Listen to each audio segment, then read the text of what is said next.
I will just, of course, welcome a really special guest. I think you're all excited to hear from Vinod Khosla. And he has told me he wants to leave a good half an hour for founder questions. So we're going to do chat for a bit. But founders, get your questions ready.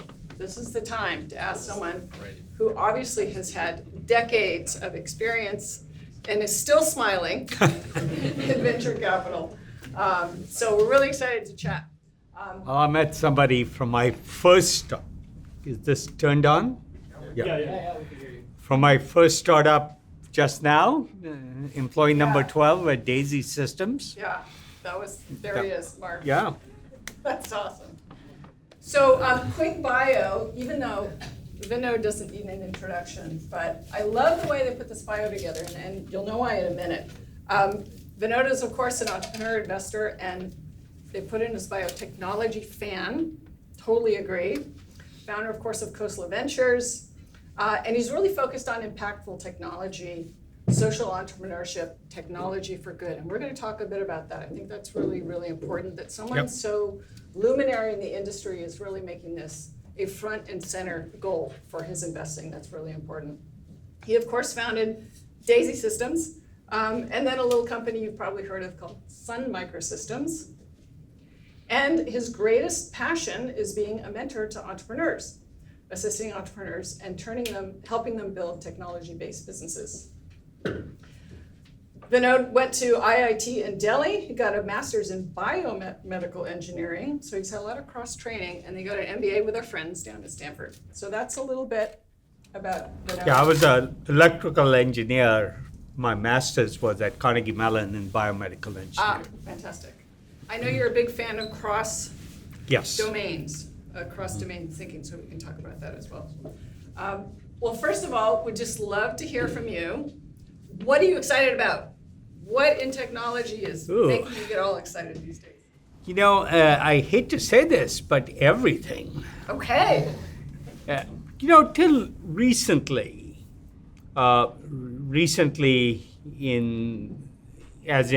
till about 15 years ago, technology innovation was mostly about technology innovation.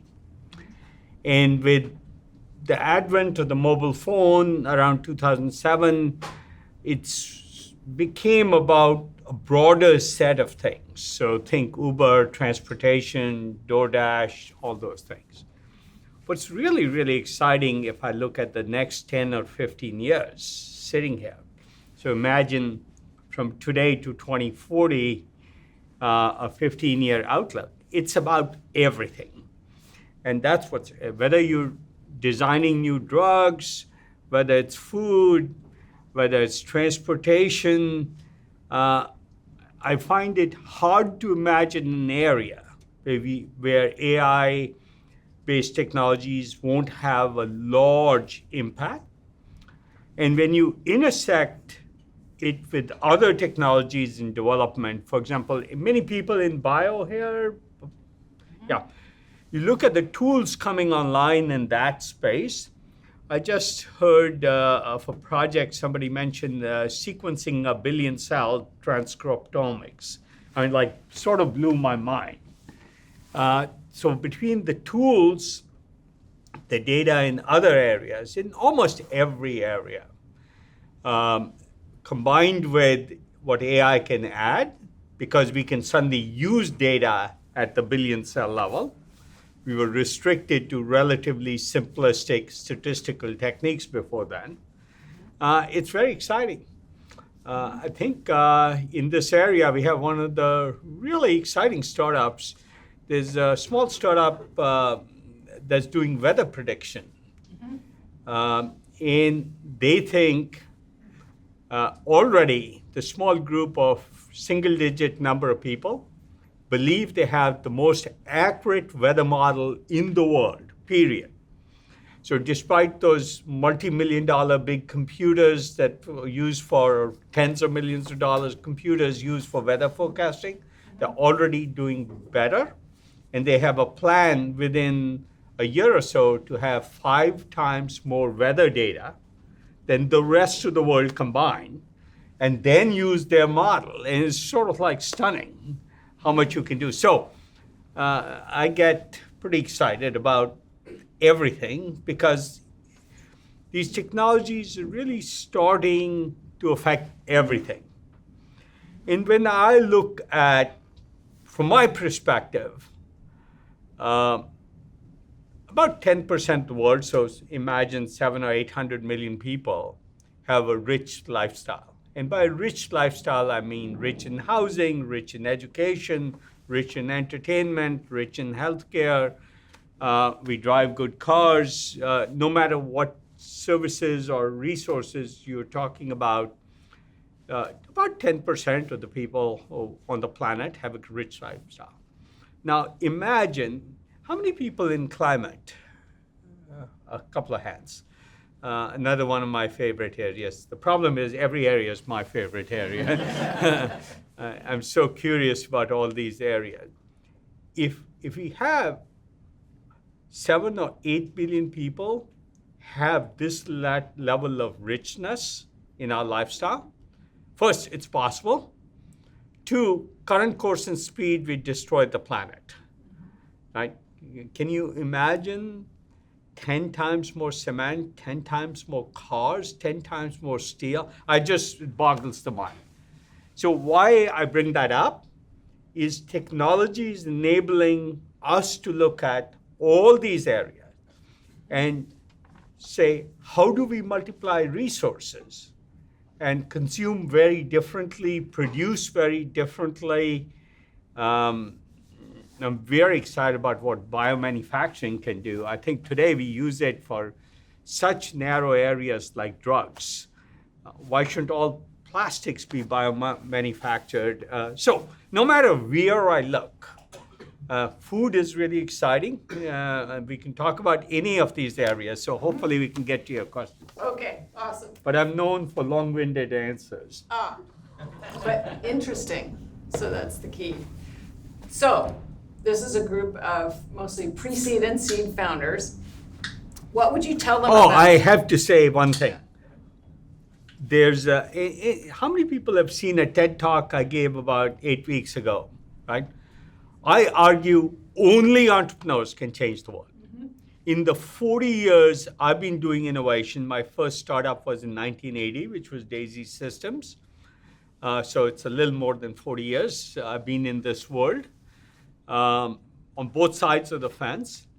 I can't think of one large example that was not done of social impact that was done by somebody other than an entrepreneur. We wouldn't have electric cars. You'd think General Motors or Volkswagen would do cars, and I have plenty of funny stories. It was Tesla. Who did space? Entrepreneurs. Who did Airbnb? Entrepreneurs. It wasn't Hilton or Hyatt. So one thing, it sounds impossible, but only entrepreneurs cause large change. I love that. I love that. So what would you tell a group of pre-seed and seed founders as to where are the opportunities that can gain traction right now? Again,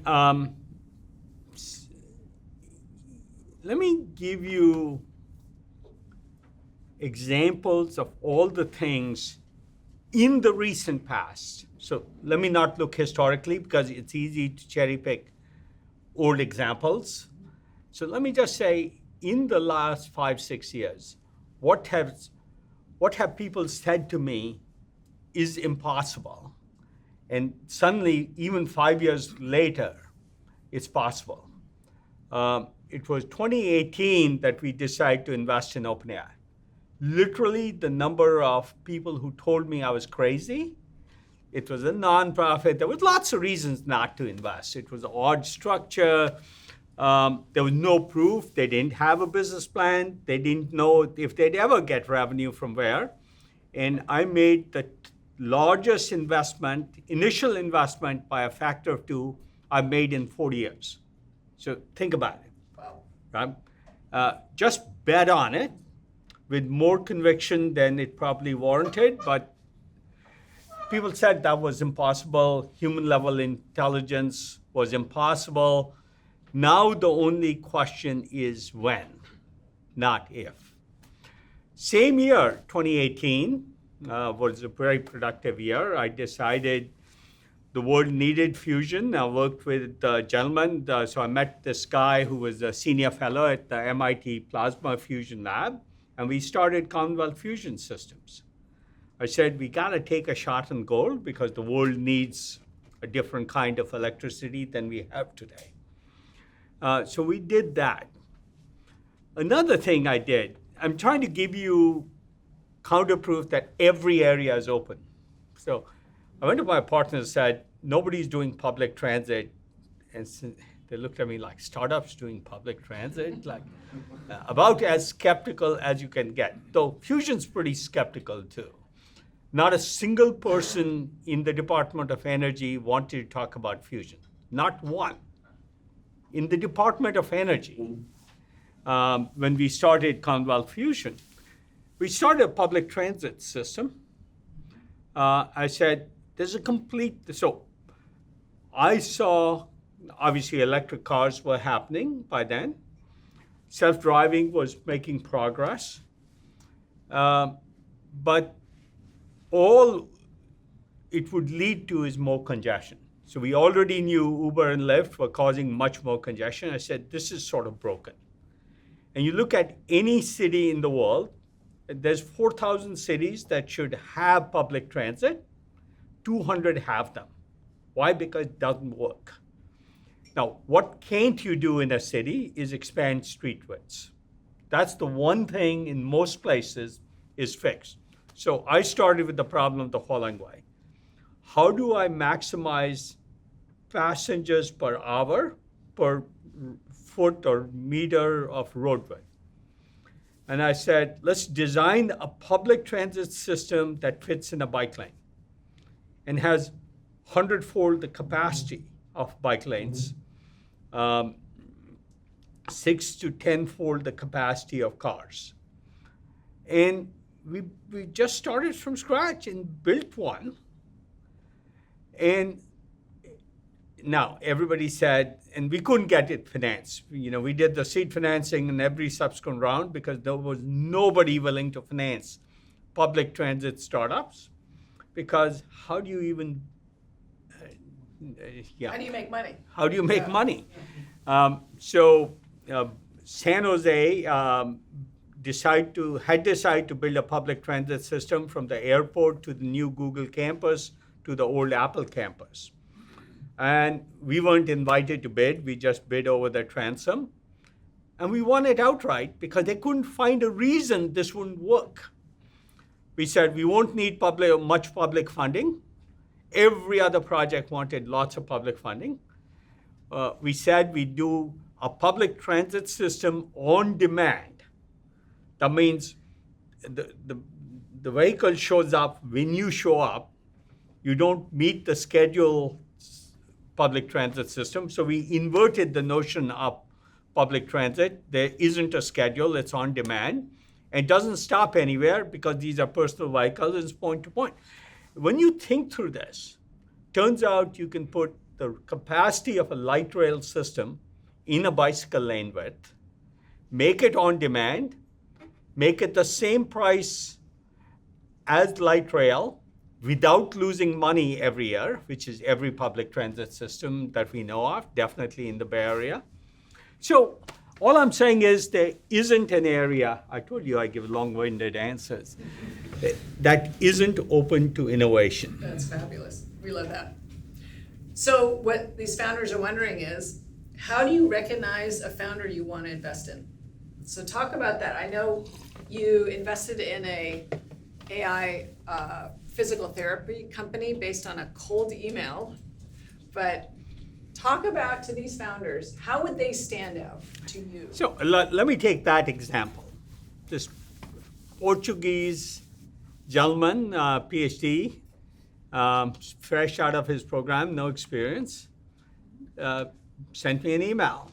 I said, here's a compelling idea. Great. I met him and I queried him on a lot of things. What I found was he had really high conviction. He was very clear what he wanted to do, but very open-minded thinking. Normally, those two don't go together.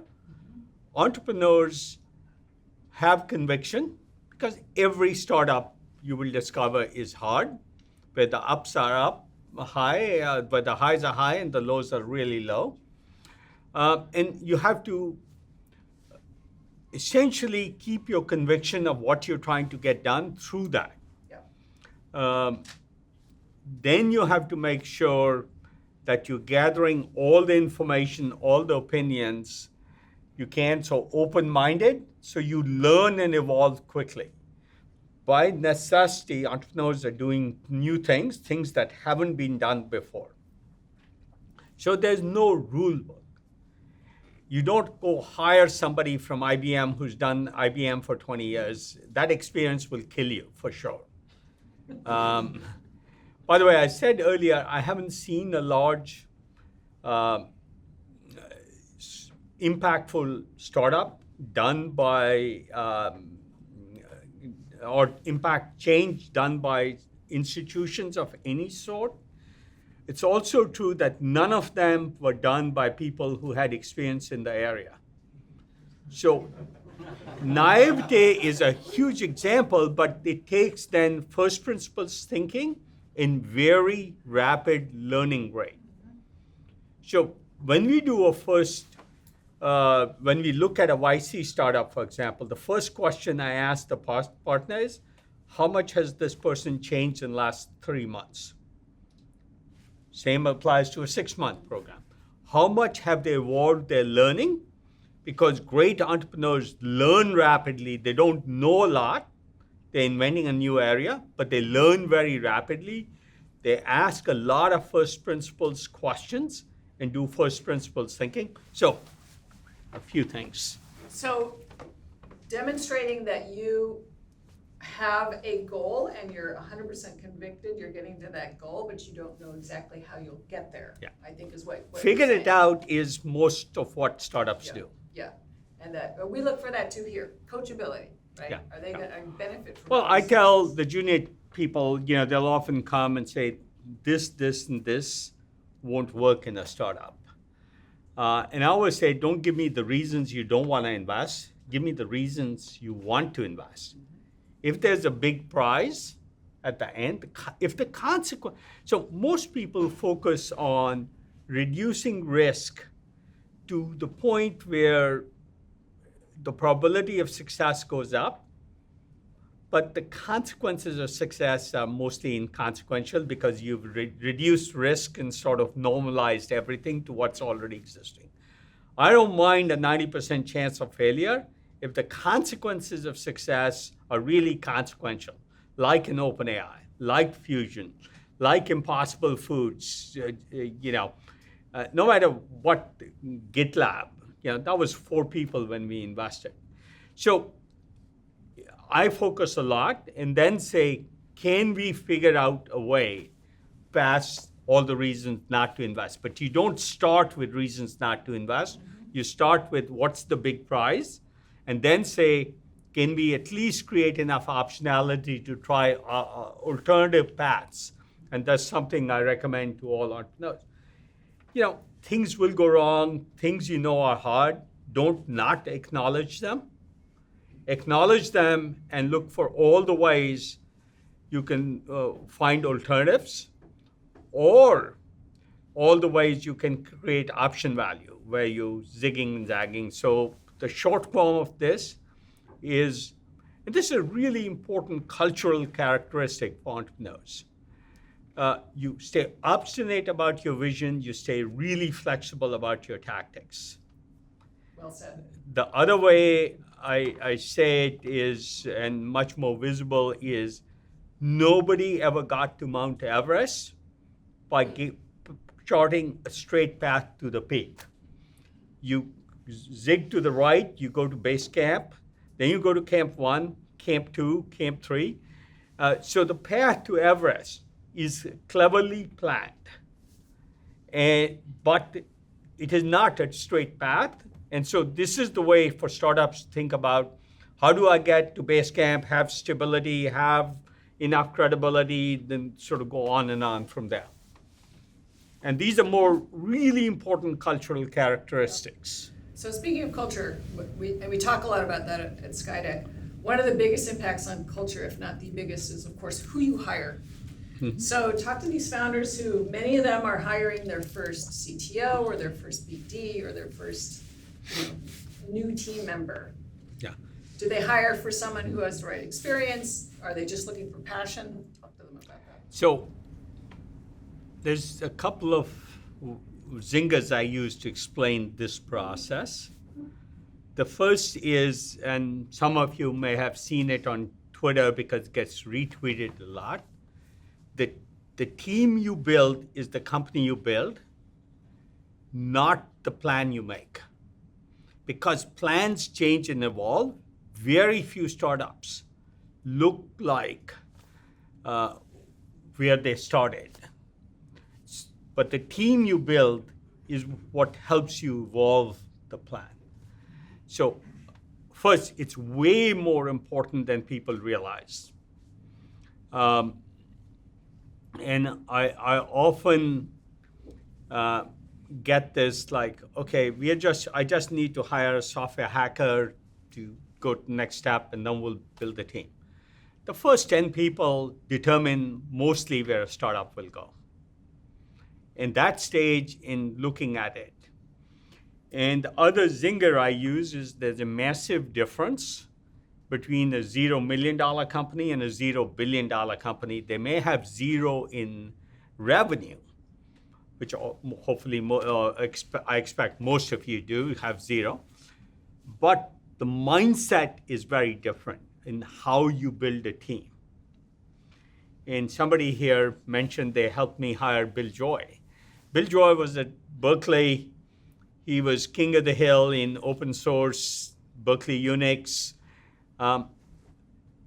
And he dodged me for months. So most people don't know he wasn't an original founder at the beginning of the company, but I kept chasing him because he was critical to the gene pool I was trying to assemble for our startup. I have a whole piece on engineering the gene pool of a startup on our website.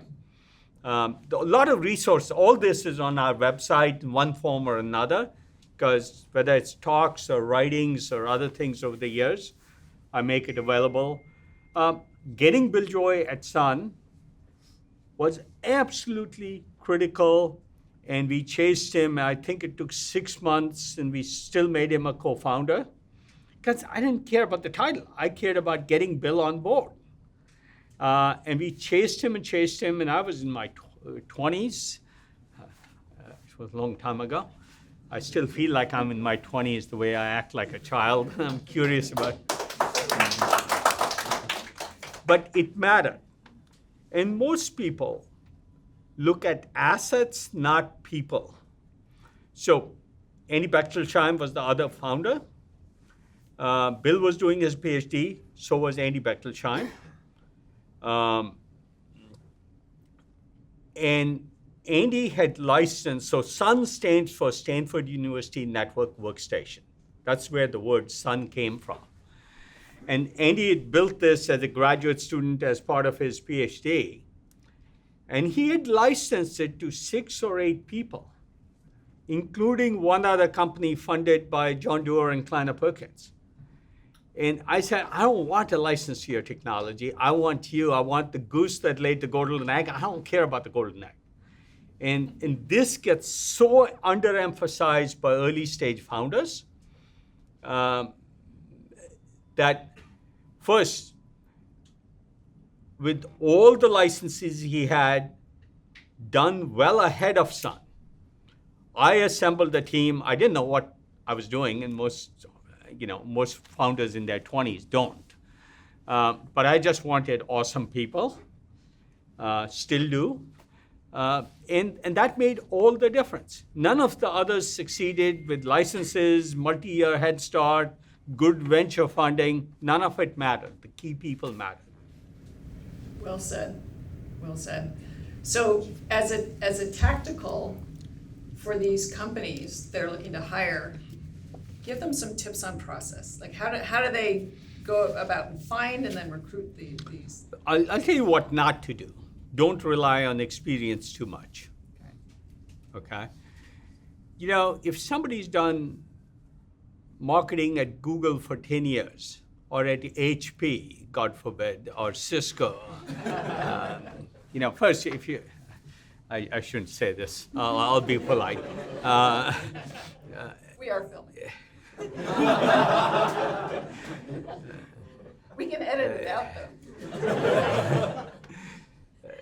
I got in trouble for saying if you worked at Cisco for 20 years, you're not qualified to do anything in the real world.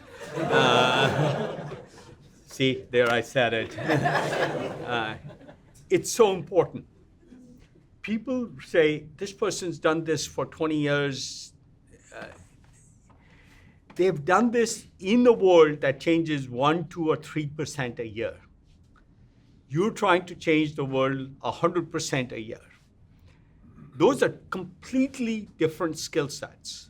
And this is why nobody with real experience has done any major innovation. Retailing didn't come from Walmart. It came from Amazon. Never done retailing. SpaceX didn't come from Lockheed or Boeing. Came from, space was two companies, SpaceX and Rocket Lab, right? None of them had worked in space. Uber didn't come from a taxi company or Avis or Hertz. Like, no matter where I look, I can't think of a single example where somebody who knew the area caused a large innovation. So when you hire, you start hiring from experience, and there's a few exceptions in biotechnology of expertise because of the very deep nature of that area. And even there, I was just having a discussion with somebody looking for a CEO in this amazing area of how do you create wombs outside the body for premature babies. So even at 20 weeks, they can survive. Like, pretty stunning area to work in, right? And one of these babies costs $1 million in the first 3 months of their life, right? Because of the nature of care. So, problem worth solving. And I said, don't look to people who've done this before, because nobody's done something that radical. So whenever people have expertise, they extrapolate the past. Entrepreneurs invent the future they want. They don't start with how things are done. They start with, why can't it be done differently? Right? Those are very different and powerful questions. So I suggest to entrepreneurs, have the courage of your convictions to ask a lot of questions. Don't rely on experience in the area. This is one of the large advantages in Silicon Valley that many other cultures outside don't have. They rely on authority, they rely on experience, they rely on fitting in, none of which leads to incremental innovation, not large innovation. So it depends, I should be honest, it depends on what you're trying to do. Yeah. All right, we're a half hour in. Have some questions for Vinod? A few? Yes? Here, 1 sec, we Yeah? have a microphone. Okay, we have some mics. While we're getting those mics ready, Oh, here we go. but when you stand up, name, company, and what your company does in 10 words or fewer. Go ahead, first up. Hi, Vinod. My name is Kentaro Vadney. I'm the head of blockchain for Carbon Sustain. Essentially, we're building emission systems in order to integrate all the emission information so people don't have to go through the whole accounting, reduction, or even the offset process. So my question was, within the sustainability space, there's a lot of back and forth between regulators as well as companies and everyone else involved. What do you think are the foundational principles in order to establish those relationships in between those parties in order to make it so that we can all harmoniously work faster so that we can actually solve the problem? So I'll be honest, I don't love words like harmoniously. Fundamentally, things scale because they appeal to self-interest. So whenever it's in climate especially, I've worked on it probably longer than almost anybody in the venture business. on breakthrough climate technologies. Whenever people say we should do X or Y, I say it won't happen. How do you make something work? I call it every technology should meet a price that I call the Chindia price. The price at which India and China would adapt it and scale it, because they're in a very different place in their economic development. So, green cement is okay for high-end buildings or architects, but till cement costs less than high-carbon cement, low-carbon green cement, it's not going to work. So we opened a plant up here in Redding, California, just north of here, in April. So this is a classic example. Environmentalists saying shut down the plant. We took the approach, let's take the plant, take the carbon dioxide from it, let's not add carbon capture costs to them. Let's turn CO2 into carbonates that add to production output. So production output of the plant goes up. It keeps the original incumbent owner a friend because we are repurposing their plant to now produce higher value product, which is green cement, and more product and lower cost per ton. Yeah. Now, so I'm saying most things in climate are a science breakthrough problem that will go from I should do this, low carbon power, low carbon steel, low carbon cement, low carbon food, to this is appealing because it's cheaper and better. So that's my general view on that. Yeah, thank you. Awesome. Thanks for your question. All right, who's next? This gentleman over here, and then you in the back. Just one moment. Hey, my name is Han Yang, and my company name is Flaws, and we are working on construction tech. So idea is that we're having AI construction costs instantly, but in long terms, what we really wanted to do is to set a standard for all the materials price, which is causing a lot of trouble because of this transparency happening in the construction. So we want it to be the standard that everybody can refer and then make sure like they're actually getting a reasonable price and get it really fast. Mm-hmm. So that's what we wanted to do. But the question I had is like also refer back to like some of the like the really you want to kind of erupt the entire market, but these people are old people. They don't really want it to change. Like, what is the best access to, to get there with that disruptive innovation, so that they're not go away. This is too much for me. So let me answer it in a more general way. Breakthrough technologies sometimes fail not because the technology doesn't work, because you can't insert it into a system. You have an insertion problem, right? People are used to doing things a certain way, and they don't want to change, partially because construction's an especially hard area. The gross margins these people make are so small, any small perturbation will kill them. So what they're dealing with, their profit is a large investment and a small percentage profit. So even a small change in costs will change their economic. They'll lose money because it's sort of the difference between two large numbers, and those are very subject to variation. And on the upside, they don't have a lot of upside. So how would I approach it? Say, and this is generally true of most startups. Not only do you want the technology, you want to repurpose it to what appeals to them. So a building owner cares about costs. But frankly, does the person making this decision care about the cost? No. Because the building owner is contracted to an architect who's working with a contractor.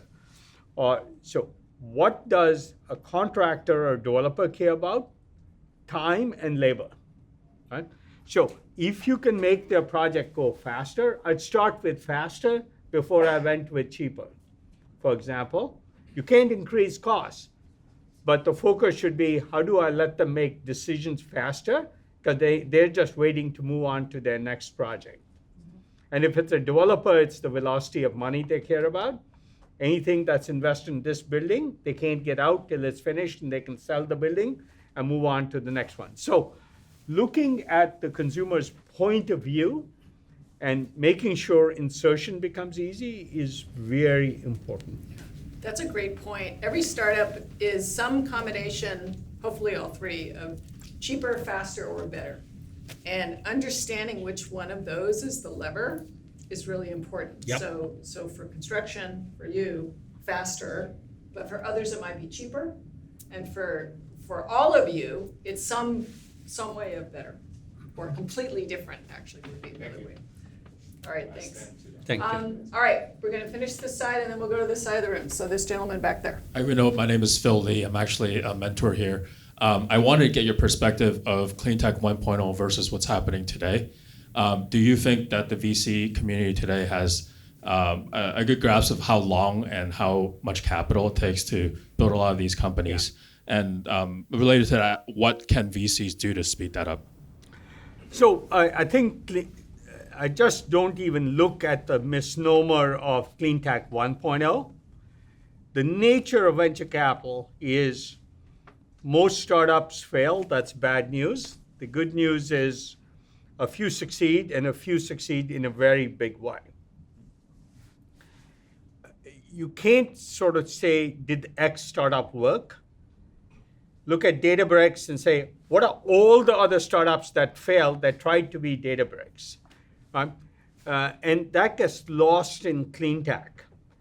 So there's probably half a dozen clean tech things. If you invest in Tesla, your portfolio looks great no matter what else you invested in. Was clean tech Tesla clean tech 1.0? Yes. Was Impossible Foods clean tech 1.0? Absolutely. Because plant proteins wasn't a thing. The cement plant I mentioned, all out of the first generation. Now, things took much longer than people expected. And what happens in the VC community, and this is generally true, they weren't doing clean tech because they were passionate about clean tech. They were thinking it's a fast buck. And so when things turned, when financings were hard,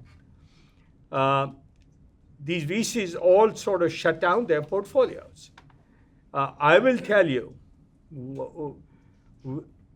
if you stayed with it, there's enough multi-billion-dollar portfolio companies, even in our portfolio, like QuantumScape, like Forterra, which is doing these cement plants, like Sustainable Aviation Fuel. LanzaTech is a multi-billion-dollar kind of company. So if you stayed with it, you can be successful and realize that not every startup works. But I think the people who do the worst are people who bailed quickly because they were investing, they weren't building companies. There's a fundamental difference between those two. If you have passion about electric cars or low carbon cement or any of the areas, cell therapy or, or the next great AI, we haven't talked a lot about AI, which is unusual. My point is, Clean Tech 1.0 was successful.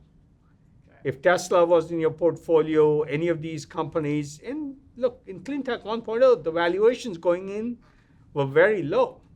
Impossible Foods, because nobody wanted to invest in it, was a $3 million pre-money. It doesn't matter. It's a multi-$100 million company. In fact, the only one growing in that category. You're going to get a great return no matter whether the markets are up or down. All right, questions about AI? Yes, Yona. All right, we're bringing the mic over. Hi, thank you so much, first of all, for your fascinating talk and so many insights. My name is Yana. I am OBGYN by training, gynecological surgeon, and currently I'm building Endometrics, where we develop novel diagnostic tests for women using at-home collected menstrual blood. And I used to work at one of your portfolio companies, Oncobox, and I helped them. Which one? Oncobox. They developed novel cancer testing, and I helped them on a clinical side to implement this into clinical practice. So I remember you often discuss the transformative potential of AI in healthcare, and it seems, from my little experience, it seems really challenging to make this transformation, obtain necessary approvals and also secure insurance coverage for the novel tests. And recent FDA novel regulation for LDTs also added a bit more complexity to our path. So I wanted to ask about your recommendations for small startups in AI in healthcare field on how to navigate through this challenging. So this is a classic example of be obstinate about your vision, keep Mount Everest in view. What's your goal? No question, 15 years from now, AI will play a dominant role in healthcare. Whether you're doing drug discovery, no question, AI can discover small molecules or design specific proteins or peptides much, much better than any human can. That's well established today, right? But if you're talking about a mental health therapist, if you're talking about primary care, if you're talking about an oncologist, almost certainly AI will do it better than most humans in that area within the next 10 years. So that's the vision. That's Mount Everest. Short term, you have to navigate a path that says, hey, the healthcare system is built around billing codes. You can bill for this, you can't bill for this. It's completely irrational. If you provide more care, you get less reimbursement. And no physician wants to, for example, reduce the number of patients coming to them because they're using AI. So what do? I tell a physician, how about you double your patient panel? Handle twice as many patients because you're letting AI do half your work or 80% of your work. Now they're thinking their income increases because they have a larger patient panel. Doctors worry about how many patients they handle, and patient panels are pretty standardized in the industry. So you have to find the hacks, which entrepreneurs always do, to say, how do I fit into billing codes or billing practices? And sometimes, tactically, you have to change what you're doing. Great. Okay. Lawrence.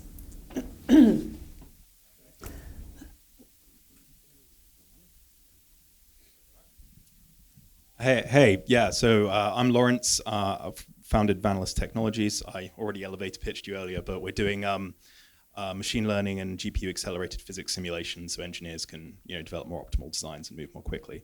So my question is, we have an insanely talented intern who's doing a PhD, and we basically want to bring him on as a co-founder, but he has a very dedicated focus on kind of like the academics, the maths, but it manifests as insane product progress for us.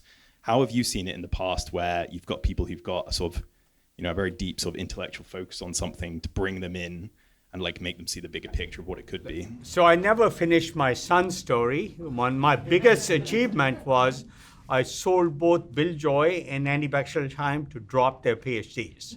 Nice. We need to do the same. Yeah. So that was exactly my problem. Both were in the middle of their PhDs. Now, I used two excuses. Remember, I was an engineer in my 20s. I wasn't a salesperson or anything. But I appealed to the logic of the impact they could have in real life versus publishing 2 more papers. That was a compelling argument.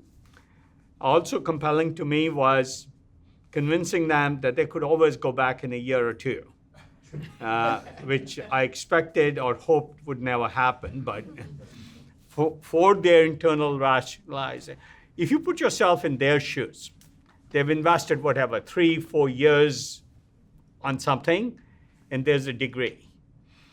But the rational thing is the learning what's important, or the paper they get that says they have a degree? Long term is the learning. And so you have to make a convincing sales argument. Yeah. Working on it. Thank you very I much. think you can tell the intern Vinod Khosla says. I might try Sometime that. Andy Bechtolsheim and Bill Joy dropped their PhDs. That's a really good. I like that. Reasoning by analogy really works for irrational humans. Okay, very good. Yes, Marco.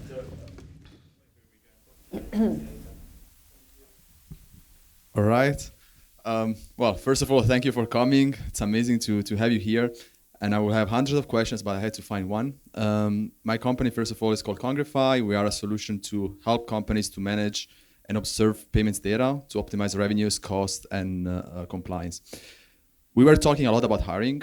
And recently I was listening to an interview from Sam Altman from OpenAI, and he was talking about the competition of hiring, where especially the first-time people, you're not competing against other startups or against other companies, but you're competing against the possibility of this person building his own startup. And especially in AI and markets that are so competitive, where talents are so important. And the idea that founders have, for example, of allocating shares, ESOP, employee stock option plan, is not relevant anymore, because everyone keeps a 10% in mind, but it doesn't work with this setup. And you should have much, much more. So they were talking about giving 30% to the first 10 employees. How do you see that? I completely agree with Sam. So there's a couple of interviews with me and Sam together. And when Sam was running YC, I always told him the worst thing YC does is set up an expectation of 10% option pool.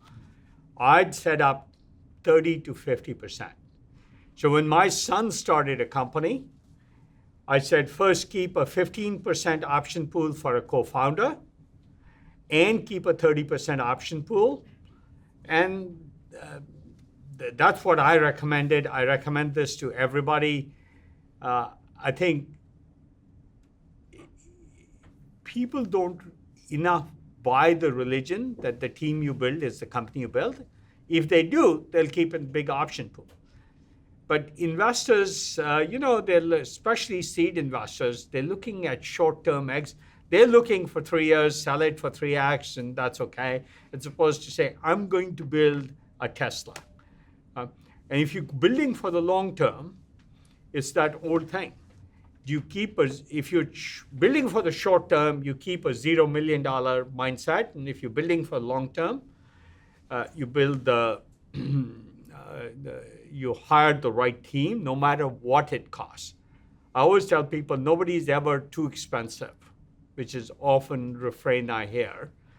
You have to pay in stock, not in cash, but I'd highly recommend that. Great. Yes, Chris. And by the way, keep in mind, the first 3 or 4 founders hire the first 10 people who will hire the next 100. So the cultural values of what's good enough propagates. My kids used to be frustrated where I'd always say good isn't good enough, great is barely acceptable. When my son got a 98th percentile in his SAT, he didn't tell me for 2 weeks because he wondered, he knew what I would do is ask, why not 99? And he's still talking to you. He's still So talking we're to me. done. All right, next question. Hi, my name is Asmara, and I have a general question. I was interested in what you said about innovation coming from the periphery, from outside the industry. Could you speak up? Just Yes, can you hear me now? yeah. I was interested in what you said about innovation coming from the periphery, from outside the industry. As you're probably aware, from my perspective as an entrepreneur, investors often like someone from Apple or Google founding a company that it looks like they detect a weakness that could then be a potential exit in the future. So I wanted to ask you, it's not a great selling point to say I'm not from this industry, therefore I'm a great potential investment. So how would you position or communicate as an entrepreneur that as a weakness is actually a strength? And also for the entrepreneur, how would we identify potential investors that are more broad thinking or like? Well, so you bring up an important point. There's no such thing as an investor. There's every flavor of investor, right? So you have to look hard enough to say what's really a match. Where do goals align? There's investors who only care about big outcomes in big companies, and investors who are interested in this rapid circulate my money and give me 3x in 2 years or 3 years or 4 years. I don't care about what you build over 10 years.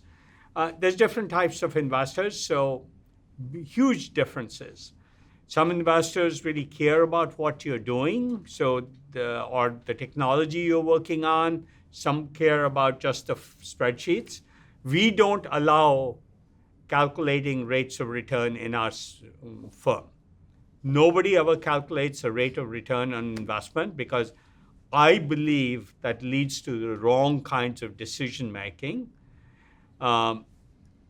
You sort of say, what's the value you're creating, and optionally, how big can it get to? What's your Mount Everest? What's your base camp? What's your camp 1, 2? Like, that's a very different, and we tend to be very nerdy technically.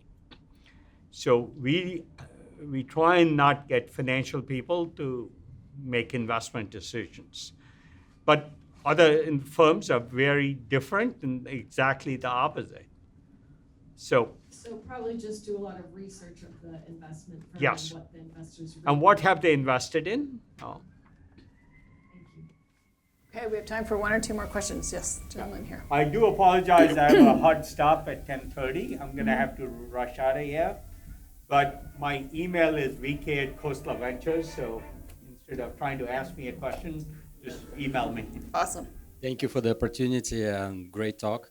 Daniel Kislinski, the founder of GoGoBo World, Part 13 here, and super excited to be here. Well, GoGoBo World, we want to break the status quo of large investors and give the opportunity to smaller investors at micro VCs to identify the best promising deals and founders. So they have not just the source of being friends with big firms, but also have the alternative trusted source to invest in the deals as early as possible. So my question to you, based on the talk I've heard now and also on TED Talk recently you've done, there will be a lot of innovation happening in the world with AI and everything. And this will be a new set of people changing the world right now. It's probably more people will be doing this innovation. How you, as an investor, source this kind of deals, find these founders? How do you identify, like out of thousands you get, maybe you'll get tens of thousands tomorrow every day, and how you would identify those best ones that you want to take to the next step before you decide it's like the next deal I want to do? So it's obviously not simple. It's very hard to tell who's a good founder. Could you imagine Elon Musk very early? People say, this guy's flaky. In fact, I know of a respected venture firm that met with Elon Musk and met with another car startup, Fisker, and said, this guy really knows the industry, is from automotive, talks sensibly. They decided to back Fisker instead of Tesla. Obviously, massive differences in returns. So judging who's a reasonable founder is very hard. I look for both passion, vision. Craziness is just fine, but learning and openness to learning. I find that becomes the single most important characteristic. Most founders pretty smart, so that's par for the course.